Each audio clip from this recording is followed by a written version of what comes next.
Thank you, thank you, thank you. Thanks to all of you for being here this evening.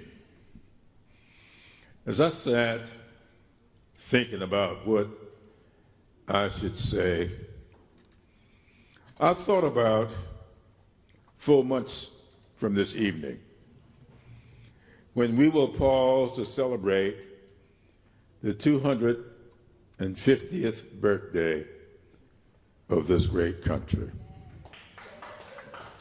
And it is a great country, in no need of being made great.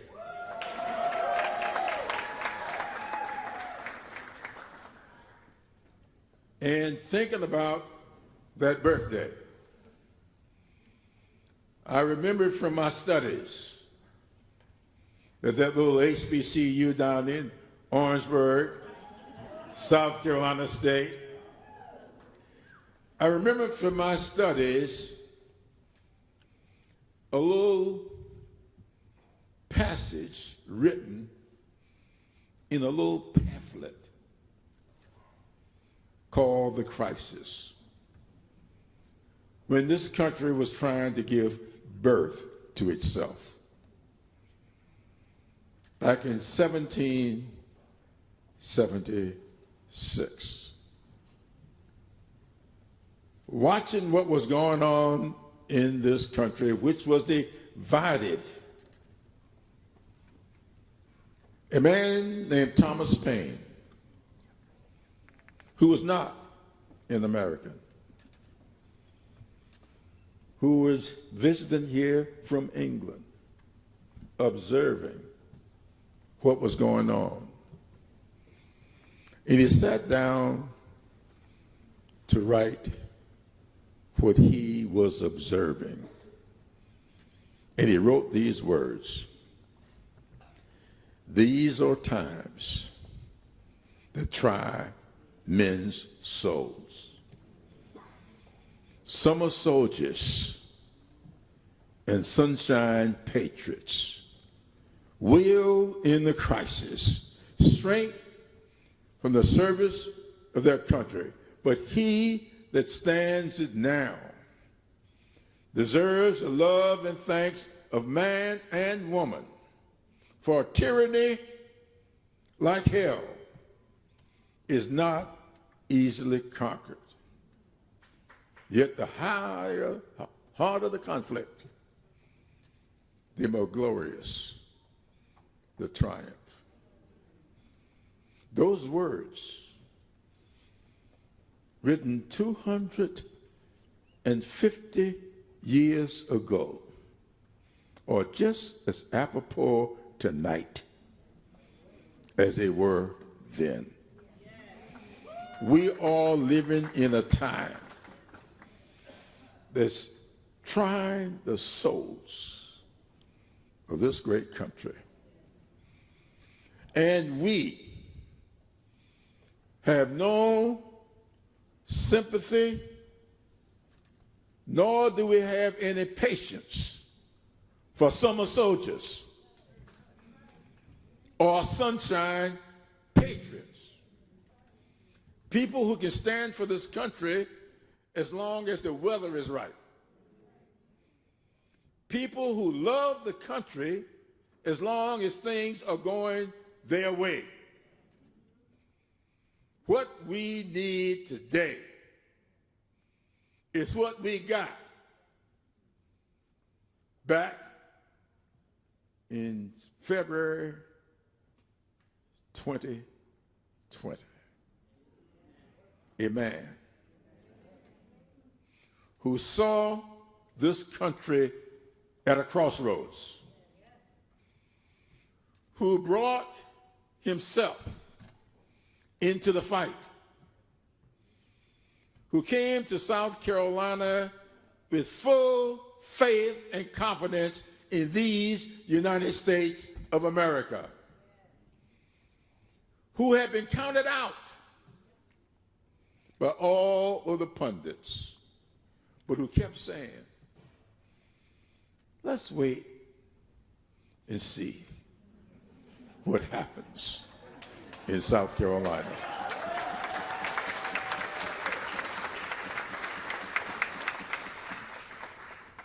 And this state responded once again. It was not the first time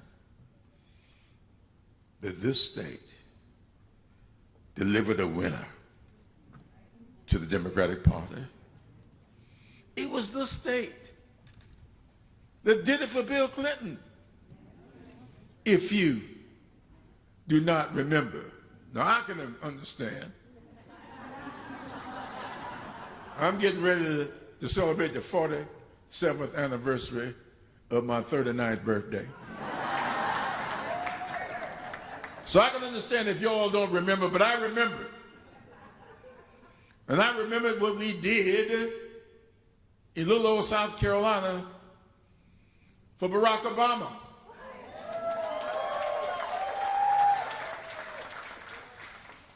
Hillary Clinton. In every instance, the candidate that won the primary in this state went on to become the nominee of our party, with one exception, who happened to have been a native of South Carolina. And then when the nominee got the office, he had enough good sense to put that South Carolinian on the ticket. So South Carolina has done it time and time again. And so when people debate what should be our future when it comes to nominating candidates, just look at the record. Don't worry about what anybody says, about what they may think. Tell them to consult the record. You should be proud of what you've done, not just for this party, but for this country.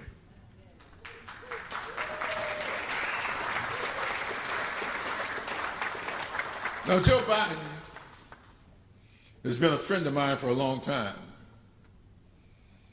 We first met in the home of Don and Carol Fowler. Where's Carol? I think I saw her some reason tonight. I can understand if she has gone home. You know the little one I'm talking about, right? And I should never forget, when I met him, I knew I was meeting somebody special. And he's demonstrated time and time again how special he is. When he became president, he delivered every single thing that he promised to deliver. He gave us the rescue plan that brought this country back from the brink of disaster. He gave us the bipartisan infrastructure bill that gave us the largest infrastructure bill this country has seen since Dwight Eisenhower's interstate program.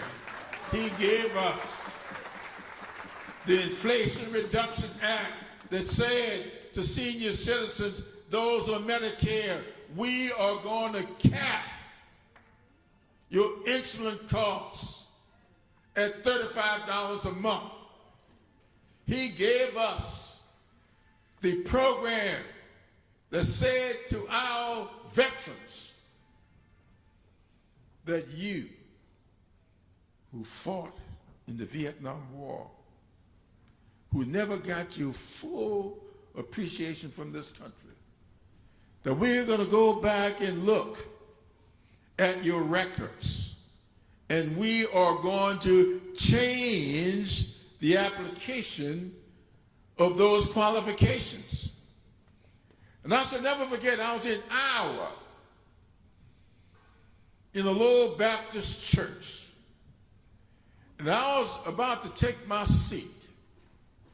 I saw a gentleman being wheeled down the center aisle in a wheelchair. I had no idea what was on his mind, but when I left the podium, I walked over to him and spoke to him. And he said this to me. He said, I was in the Vietnam War. And I came back home unappreciated. And when I filed for my disability, I got 15%. You see, I'm in this wheelchair, but I got 15%. He said, but because of Joe Biden, and when y'all pass that law, I went back and refiled, and I came out of there with 100%.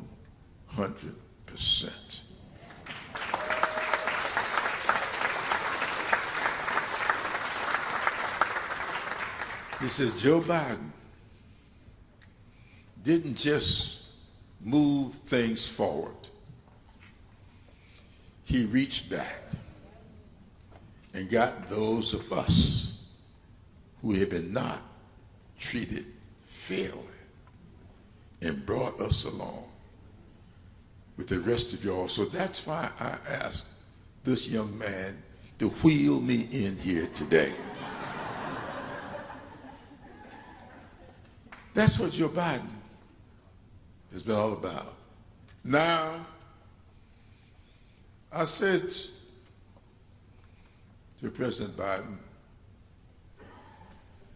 that when I was coming along in politics, I used to say that there's no substitute for substance.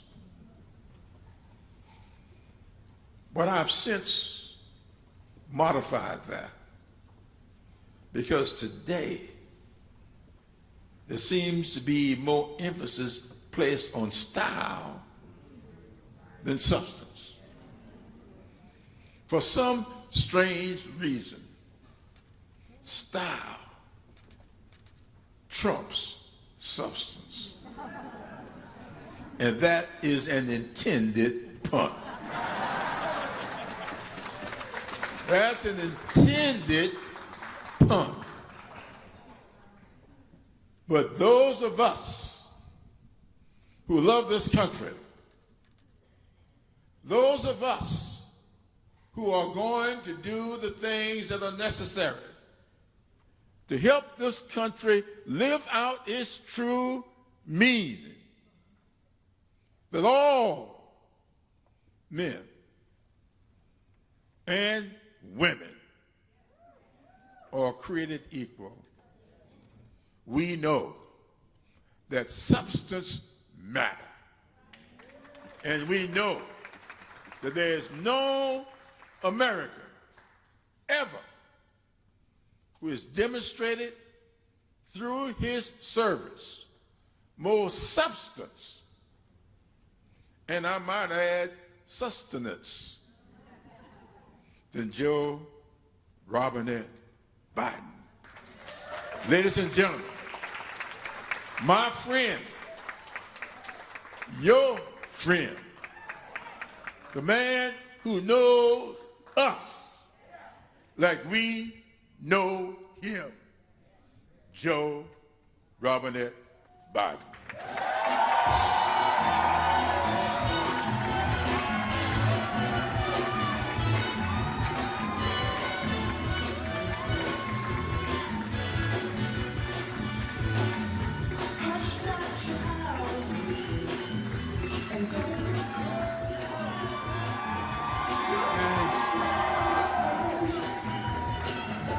Thank you.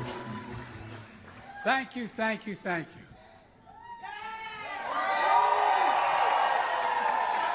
South Carolina, it's good to be back home.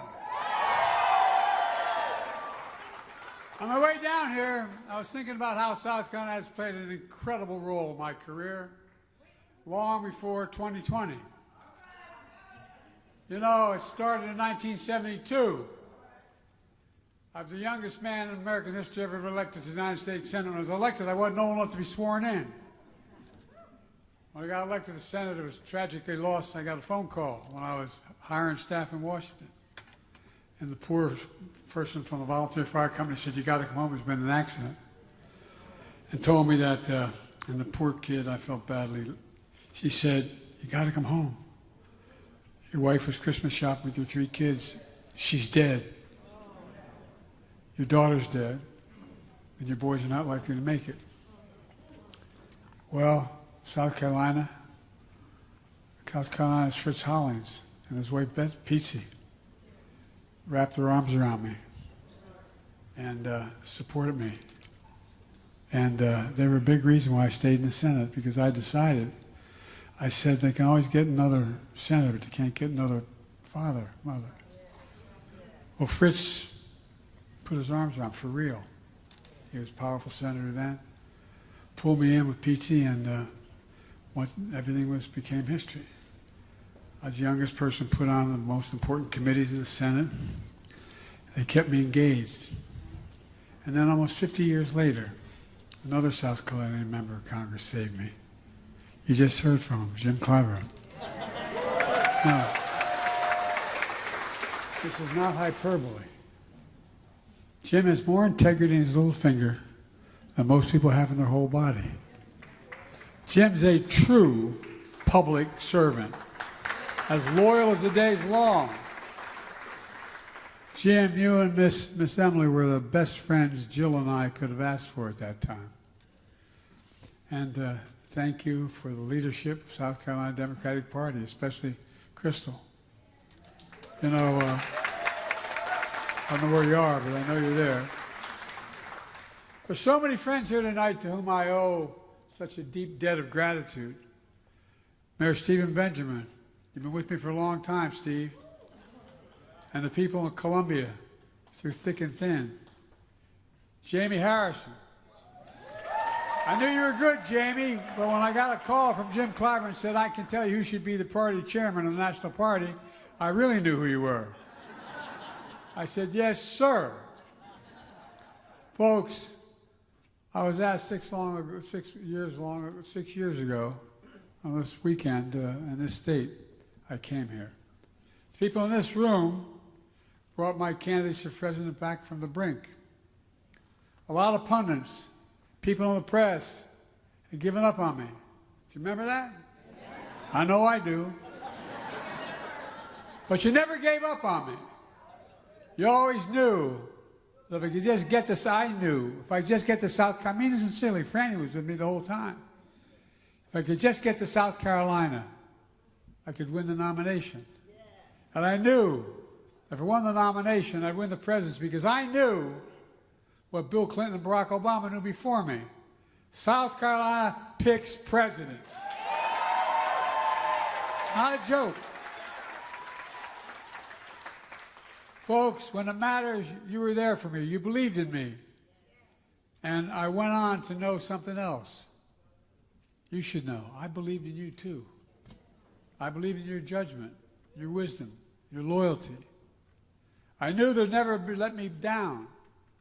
So I'm here tonight to say, first and foremost, thank you. From the bottom of my heart, thank you.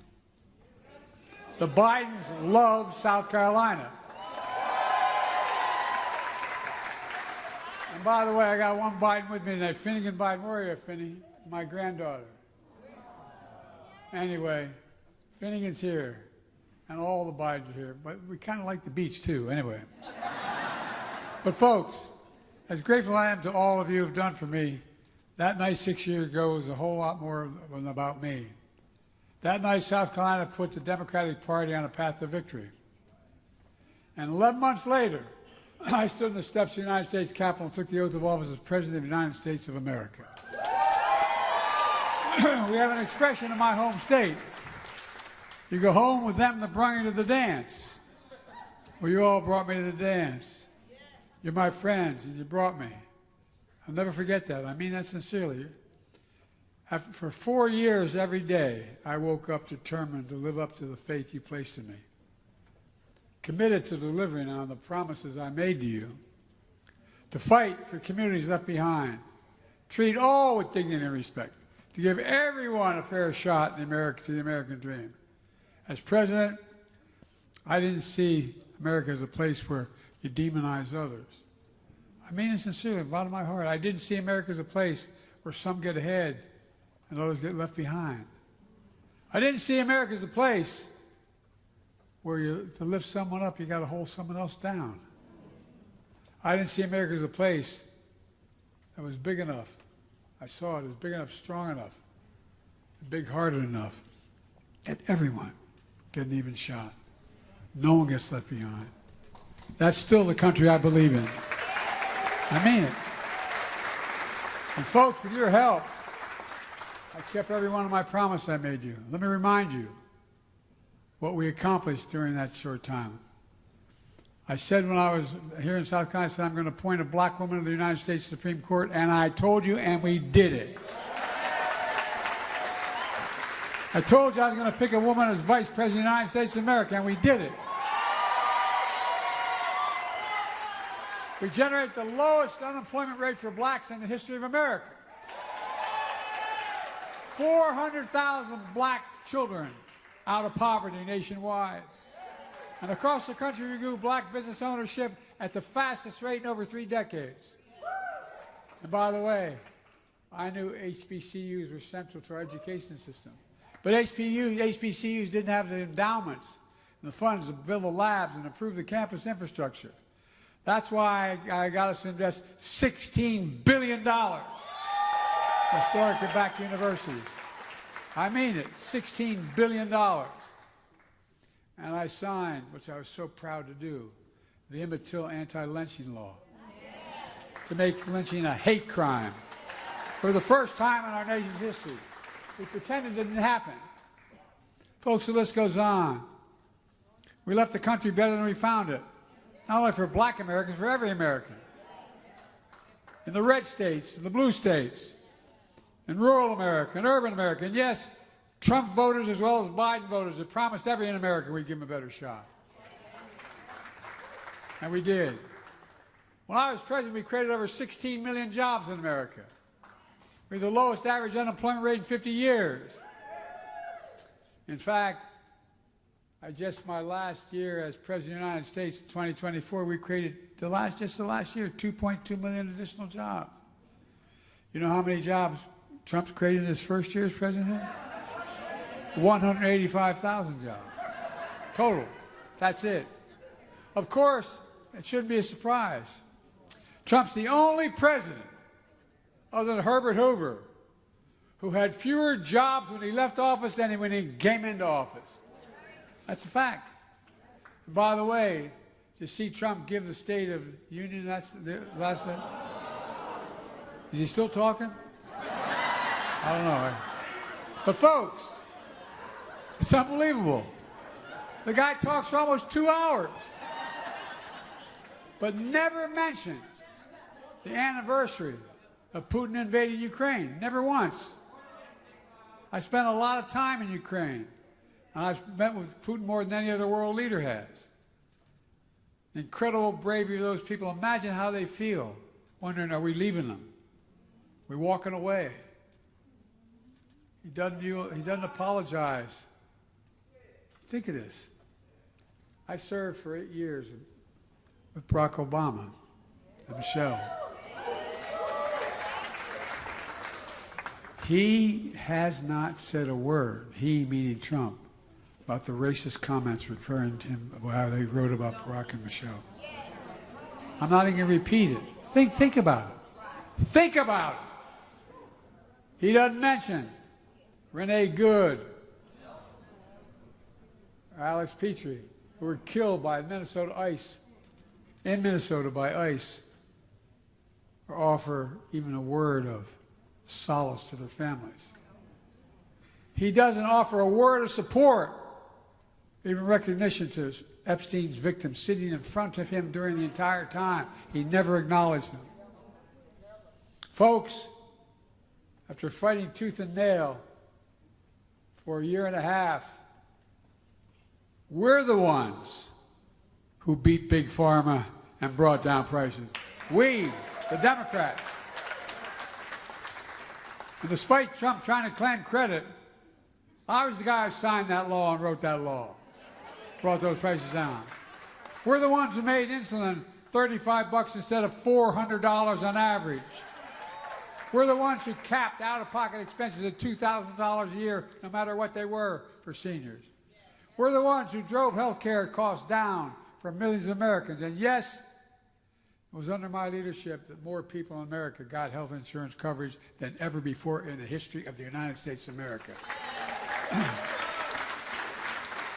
Bridges were going up, cranes were in the air. We made the largest investment in our nation's infrastructure since Eisenhower built the highway system. The largest ever, over $1 trillion. Another piece of law that I had a long conversation with Jim about was the importance of connecting every home and business with high-speed internet. We talked about how the need for high-speed internet was a little like my grandfather needing a telephone. Not a joke, but it's expensive. Access to high-speed internet consequential. The need is only going to keep growing. That's why we delivered broadband to over 23 million low-income households for nothing. And guess what? Under my leadership, violent crime in America hit a 50-year low. Murders hit a 50-year low. Small business creation hit a record high, and the economy grew with record growth. And respect for Americans soared around the world. Around the world.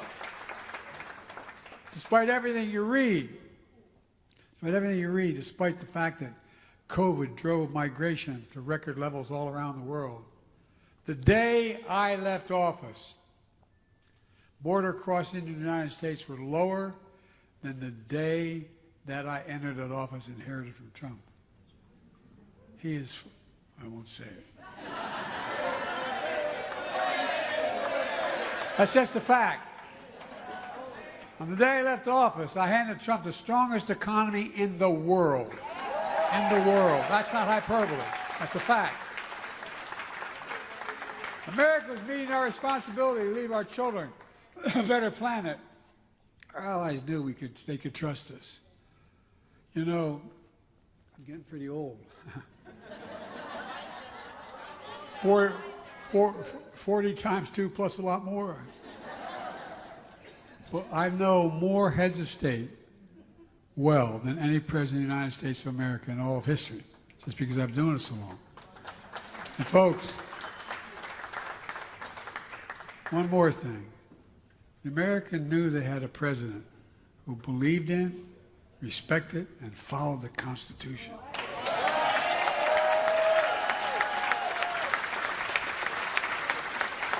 The reason I was able to do it is because many of the people sitting right in front of me. Not a joke. From the mayors to the government. Anyway. But none of that's true today. Now the Trump administration is determined to erase all the gains we made in my administration. And the rest of the world is taking note. A poll by a respected Pew Research Center showed the dramatic drop in our reputation around the world. We're no longer viewed the way we were. And folks, if we don't lead the world, who does? Who does? Now think about this. I'm not looking for trouble, but who does if we don't lead the world? China? Russia? Trump doesn't think climate change is real. He doesn't believe in science. So he's walked away from the historic investments and commitments we made to clean energy and saving this planet. In 10 to 20 years, I believe that people will look back and write about what a catastrophic mistake it was, what he's doing. But we don't have to wait 10 years. We know what a grave mistake it is right now. We know how catastrophic it is for the Trump administration to undermine America's commitment to vaccinations. America's walking away from a commitment to vaccines. Did anyone ever think you'd ever see a resurgence of measles in America again? Trump's already jacking up the cost of health care for millions of Americans because of this weird obsession with Barack Obama. What's his problem? He was proud, I was proud to build on Obamacare. Trump is still trying to destroy it. It's almost, there's something wrong with this guy. Oh, no, I really mean it. And now, millions of Americans are paying more to health insurance because of it. But it's not just my record that Trump's trying to erase. He's trying to erase fairness, equity, history, the truth. To hold the African American Museum of History told them to scrub their exhibits on slavery, get rid of them. Told the national parks to remove signs of slavery because it put us in a bad light.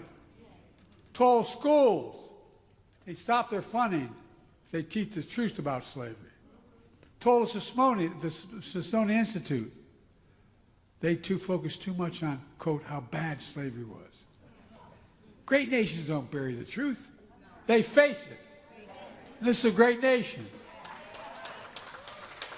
On the night of South Carolina primary 6 years ago, Jim Claiborne quoted Alexis de Tocqueville, who wrote, "America is great because she is good. If America ceases to be good, America will cease to be great." My friends, I can't sugarcoat this. These are dark days. The threats we face today are not anything new, but they're being amplified in ways that have never seen before. Our future is literally on the line. Our children are watching, and I'm worried about what they're hearing. So we have to be unapologetic for fighting for our country. The battle for the soul of this nation is one that's never really over. My late friend John Lewis used to say, democracy is not a state, it's an act. And here's the good news. In America, the power still belongs to the people for now. And the way to show the power is vote. Show up and vote. And folks, when we do that, that's bad news for Donald Trump, and he knows it. That's why he's trying to pull out more and more barriers, put them up. He's trying to steal the election because he knows if he can't win your vote, so he's going to do everything he can to prevent you from wanting to vote. Oh, mark my words. I hope I'm wrong, but watch. We can't let this happen. Just look at the polls. More people see of Trump. The more they see of him, the less they like him. They don't like that he's raising health care costs, fighting against the Affordable Care Act. And they sure as hell don't like what they saw in Minnesota. Mass ICE agents pulling people out of their homes and literally murdering 2 people in the street. That he doesn't believe. They don't believe the president should be king or dictator. 1 year after his return to office, polling shows the American people say, this is a quote, a poll, the best words to describe Donald Trump are, quote, cruelty and corruption. And as a result, across the country, Democrats are already winning in places you'd never expect. So we have reason to be hopeful, because time and again throughout history, in moments of great crisis, Americans have summoned the better angels of our nature and brought our country back from the abyss. I've long said American history is not a fairy tale. It's been a constant push and pull between the best of us and the worst of us. And Trump clearly represents the worst of us. But I refuse to believe, that it is he who they want to be. We're all in this fight for the same reason. We believe in the power of democracy to pull our nation through the worst of moments. And I have no doubt in my mind, with the folks in this room leading the way, we're going to take back the House of Representatives in November. We're going to take back the United States Senate as well. And folks, let's reach out to family and friends and neighbors. Let's help them register to vote. Let's help them show up at the polls. Let's make sure the vote is counted. Let's remind them, it's not too late to save democracy. South Carolina knows it's never too late. Let me close with this. This week, the nation pays tribute to the son of South Carolina, Reverend Jesse Jackson. And guess what? What were the words he used? Keep hope alive. Well, on the seal of your great state is one of South Carolina's mottos. While I breathe, I hope. While I breathe, I hope. It's just another way of saying what my dad used to tell me when I was a kid growing up. Whenever something bad would happen, my dad would look at me and say, Joey, get up.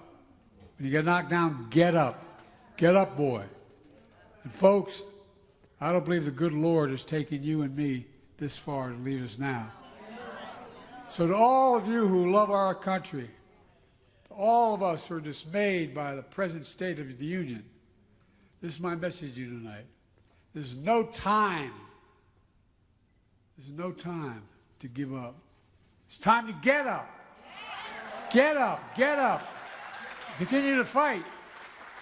Continue to fight to be the nation we know we can be. Fair, equal, honest, decent. A country where we give hate no safe harbor. We treat everyone with respect. We don't just remember who the hell we are. We're the United States of America. That's what we got to remember. There is nothing beyond our, I mean it sincerely, there's nothing beyond our capacity. And we do it together. So the world, and I'm looking to you, South Carolina, not a joke. I'm looking at you because I promise you, I hope I'm wrong, you're going to see, beginning now, over the next 4 years, his attempt to make it harder to vote. Who the hell knows? Mark my word, he's going to seek for states to pass laws having you have to have a passport, you have to have this, you have to. Well, can't let it happen, folks. You can't let it happen. It's been the greatest honor of my life to serve you all as President of the United States of America. It's an honor that I never ever thought that would fall to a kid from Scranton, Pennsylvania, who used to stutter. I mean it. So, folks, from the bottom of my heart, thank you, and keep fighting.